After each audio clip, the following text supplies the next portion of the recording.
So hello student, welcome to again any video. इस वीडियो के हम स्टार्ट करते हैं तीसरा चैप्टर जिसका नाम है तत्वों का वर्गीकरण एवं गुणधर्मों में आवर्तिता। तो इस चैप्टर में हम पीरियोडिक टेबल के बारे में डिटेल से समझेंगे, तो वीडियो को एंड तक देखना। चलिए अपन स्टार्ट करते हैं। देखिए, सबसे पहले हम बात करेंगे इस चैप्टर में शुरुआत में इंट्रोडक्शन में। तो सबसे पहले ये बात आती है कि पीरियोडिक टेबल से पहले हम तत्व या धातुओं के बारे में पढ़ते हैं, ठीक है। तो ऐसा पीरियोडिक टेबल के बारे में निर्माण या जब इसका विकास हुआ है, जब इसको बनाया है, उससे पहले कुछ वैज्ञानिक आते हैं जो कि धातुओं के बारे में बताते हैं। इसमें से सबसे पहला जो वैज्ञानिक का नाम आता है दोस्तों, वो है लेवोशियर। क्या नाम आ जाता है? लेवोशियर। तो लेवोशियर नामक एक वैज्ञानिक होता है जिसने सबसे पहले जो भी ज्ञात तत्व थे उन ज्ञात तत्वों को धातु और अधातु में वर्गीकृत किया।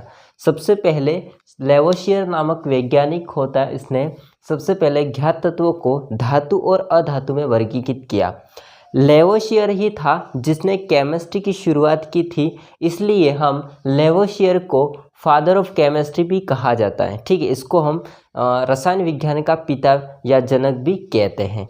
तो हम बात करते हैं दोस्तों लेवोशियर की। तो लेवोशियर ने क्या किया था, सबसे पहले जो भी ज्ञात तत्व थे इन ज्ञात तत्वों को धातु व अधातु में, धातु व अधातुओं में या अधातु में वर्गीकृत किया। किसको? तत्वों को, ठीक है, वर्गीकृत किया। तो दोस्तों सिंपल सी बात है, जो भी तत्व ज्ञात थे उनको धातु और अधातु में वर्गीकृत किया। अब धातु क्या होता है, अधातु क्या होता है, आप लोग इसको 10th क्लास में पढ़ चुके हैं, ठीक है। इसके बारे में कोई जानकारी अलग से नहीं दूंगा, ओके। तो यहाँ पर लेवोशियर होता है, उसने सबसे पहले ये काम किया। इसके बाद में दोस्तों एक वैज्ञानिक और आता है जो कि ये जर्मन रसायनज्ञ होता है, जर्मन वैज्ञानिक होता है केमिस्ट्री का, जिसका नाम हो जाएगा दोस्तों जॉन डोबेराइनर। क्या नाम हो जाएगा? जॉन डोबेराइनर ने। जॉन डोबेराइनर थे, उन्होंने क्या किया, जो भी ज्ञात तत्व थे उनको कुछ परमाणु भार के बढ़ते क्रम में रखा, 3-3 के समूहों में। जो भी ज्ञात तत्व थे उनके परमाणु भार यानी कि द्रव्यमान संख्या के बढ़ते क्रम में रखा, 3-3 समूहों में। और उन्होंने एक चीज़ पाई कि अगर हम पहले और तृतीय तत्व का जो भी द्रव्यमान होता है इसका औसत निकालते हैं या माध्य निकालते हैं दोस्तों, तो फिर बीच वाले जो एलिमेंट्स होता है, बीच वाले तो तत्व होता है उसके इक्वल आता है या उसके समान गुण इसके दोनों के होते हैं, ये उन्होंने कहा। और इस आधार पर जो 3-3 समूह बनाए उन्होंने उस समूह को त्रिक नाम दिया। क्या नाम दिया? त्रिक नाम दिया, जिसको हम ट्रेड्स बोलते हैं। त्रिक मतलब 3-3 समूह व्यवस्थित किया इसको। अब उन्होंने इस आधार पर अपना एक नियम दिया जिसको हम बोलते हैं डोबेराइन का त्रिक नियम, डोबेराइनर का त्रिक नियम। तो मैं इसको लिखता हूँ, वापस से समझना एक बार ध्यान से, फिर मैं इसकी डेफिनेशन को लिखूंगा।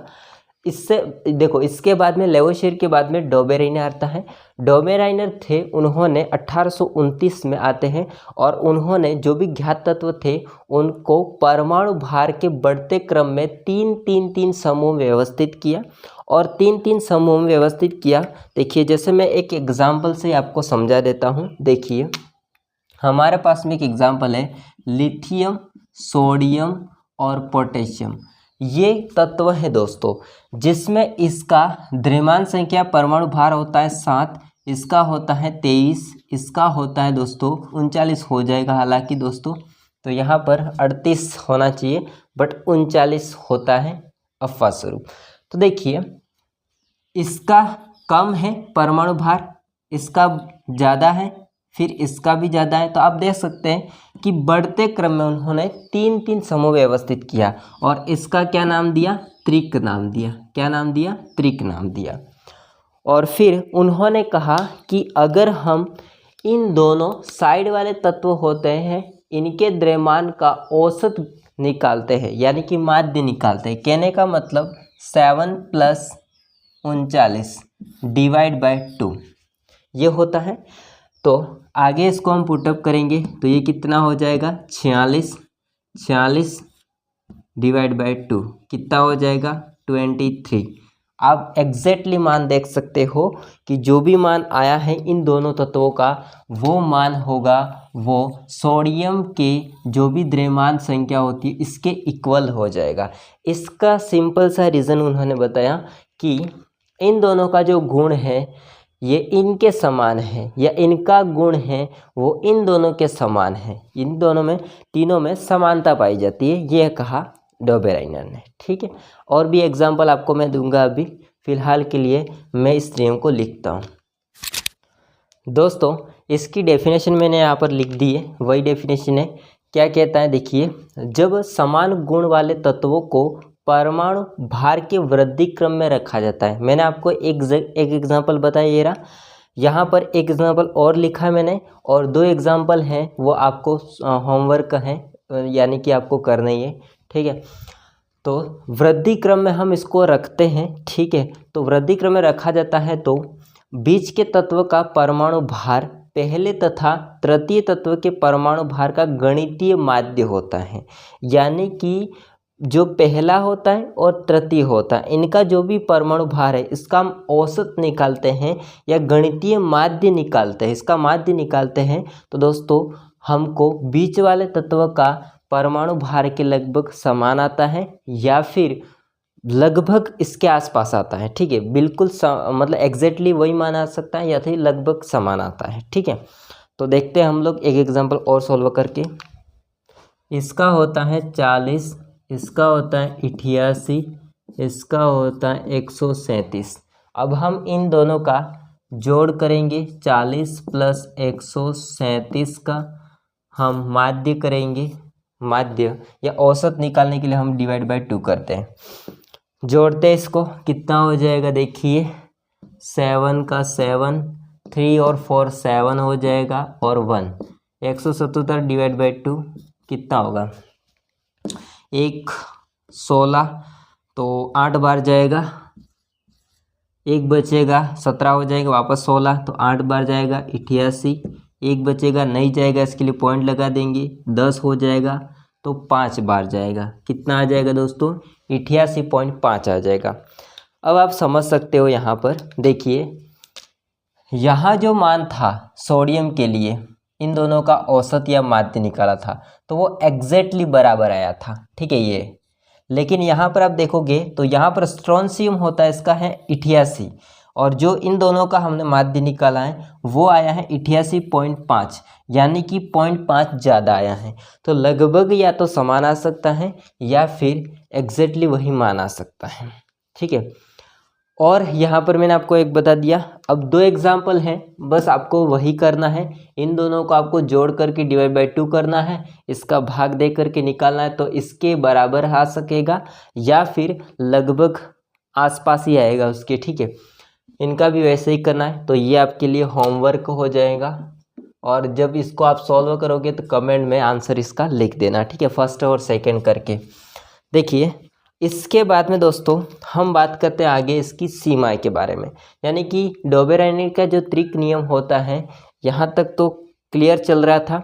इसके बाद में और भी वैज्ञानिक आते हैं, जैसे न्यूलैंड आता है, न्यूलैंड का अष्टक सिद्धांत आएगा, उसके बाद में मेंडलीफ आएगा, तो मैं आपको आगे पढ़ाता जाऊँगा। ठीक है, तो फिर दोस्तों डोबेराइनर के बाद में न्यूलैंड आ जाता है, तो फिर इस नियम की जो भी बातें थी उसको वो मान्य नहीं रहा। मतलब कहने का मतलब जितने भी खोज हुई बाद में तत्वों की, तो उसको और हमने क्या किया, डोबेराइनर की त्रिक नियम के हिसाब से तीन समूह में उसको रख करके हमने ऐसा जो डोबेराइनर ने कहा वैसा काम किया, बट ऐसा रिजल्ट प्राप्त नहीं होने की वजह से ये जो डोबेराइनर का त्रिक नियम होता है वो इसका असफल हुआ, इसका महत्व ज़्यादा नहीं रहा, तो ये इसके लिए क्या हो जाती है, कमी हो जाती है। तो सिंपल सी बात है कि कुछ ही तत्वों को त्रिक समूहों में वर्गीकृत करने में सहायक रहा ये जो नियम होता है वो, लेकिन बाद में अन्य तत्वों की खोज हुई तो किंतु सभी तत्वों को त्रिक समूह में व्यवस्थित नहीं कर सके। अन्य जितने भी तत्व थे उनको तीन समूह में व्यवस्थित किया और फिर इनका माध्य गणितीय माध्य निकाला, तो ये तो बिल्कुल गलत हुआ, ठीक है। ये नियम होता है कुछ तत्वों के लिए ही ये नियम साबित होता है या सफल रहा, उसके बाद में ये असफल रहा। तो इन नियमों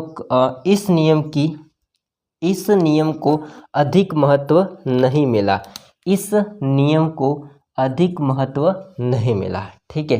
तो दोस्तों ये हो जाएगा डोबेराइन का त्रिक नियम। आई होप को सारा समझ में आया होगा। एक लास्ट आपको एडवाइस दे देता हूँ कि 3 फ्रेंड हैं और इन तीनों फ्रेंड में जो पहला है और लास्ट मतलब तीसरा फ्रेंड है, इन दोनों का जो भी लक्षण होंगे, जो भी गुण होंगे, वो बीच वाले तत्व का आप अनुमान लगा सकते हो। यही कहना चाहता है त्रिक का नियम। अगर तीनों साथ साथ में है फ्रेंड, तो 2 अगर फ्रेंड का अगर इनके गुण होते हैं, उनके व्यवहार को आप समझ चुके हो, तो जो दूसरा बचता है उसके व्यवहार को भी आप समझ जाओगे उन दोनों के हिसाब से, ठीक है, क्योंकि तीनों साथ में रहते। सेम यहाँ पर है कि 2 तत्वों का आपका अगर आप औसत निकालते हैं तो जो भी मान आता है वो बीच वाले के बराबर आएगा। इसका मतलब इनके तीनों गुण धर्म होते हैं वो बराबर होते हैं। तो आई होप को सारा समझ में आया होगा। वीडियो पसंद आया तो लाइक करना, चैनल को सब्सक्राइब नहीं किया तो कर देना। मिलते नेक्स्ट वीडियो में, तब तक जय हिंद, वंदे मातरम।